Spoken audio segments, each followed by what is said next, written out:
दीप है। मैं एक प्राइवेट जॉब करता हूँ। हमें काफी देर तक काम करना होता है, इसलिए देर रात को ही घर पर आते थे।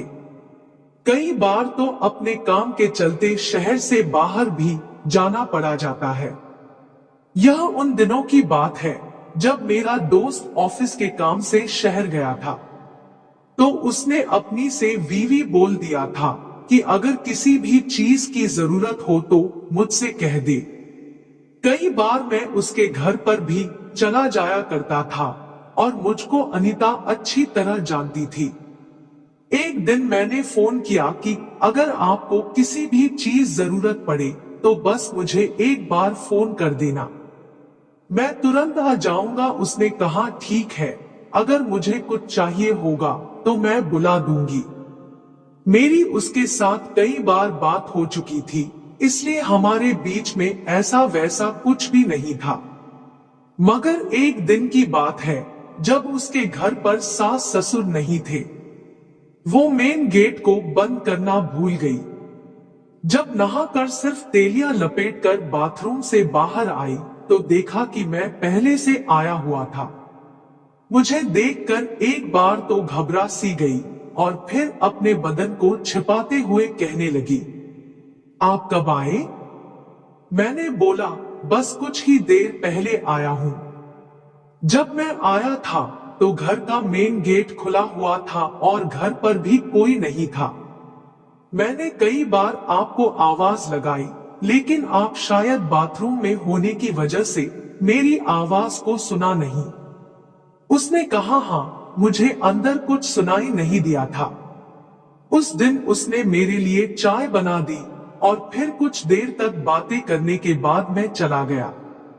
मगर उस दिन के बाद मैं उनके बदन को अब घूरने लगा था और उसके को अक्सर मैं घूरते हुए देखता था।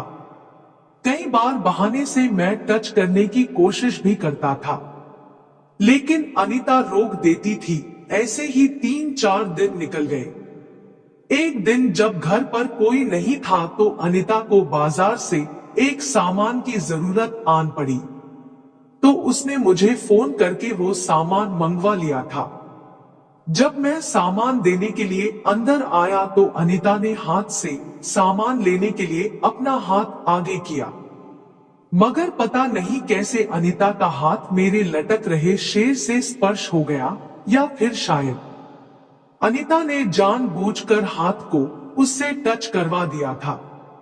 उसके हाथ लगा तो मेरे बदन में एकदम से करंट सा दौड़ गया और उसने हाथ पीछे खींच लिया।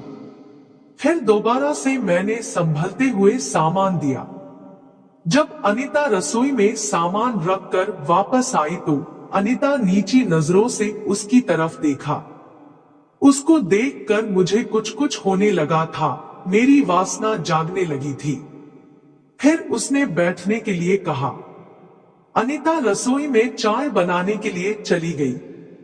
जब वापस आई तो मैं सोफे पर बैठा था, मेरी टांगे फैली हुई थी। फिर वो मेरे सामने वाले सोफे पर बैठकर चाय पीने लगी। उसके बाद दोबारा से उठकर रसोई में गई। तभी मैं पीछे से चला गया और टच करते हुए अपनी बाहों में लेने की कोशिश करने लगा। अनीता ने कहा, ये क्या कर रहे हो आप? लेकिन मैं आगे बढ़ता ही जा रहा था। अब अनीता का मन भी करने लगा था। अनीता को अपनी तरफ घुमाया और हम दोनों के होंठ एक दूसरे के होठों से सट गए। उसके बाद हम दोनों एक दूसरे के होठों को जोर से चूसने लगे, कुछ देर तक वही रसोई में। फिर उसके बाद अनीता को उठाकर बेड वाले कमरे में ले गया और पटक दिया और कपड़े खोलने लगा। फिर खोलकर निर्वस्त्र कर दिया। अब अनीता पूरी तरह से गर्म हो गई थी। वो तेजी से सिसकारियां लेने लगी थी। हम दोनों ऐसे ही निर्वस्त्र पड़े रहे। फिर काफी देर तक दोनों एक दूसरे के अंगों को सहलाते रहे। फिर उसने कहा, आज मजा आने वाला है।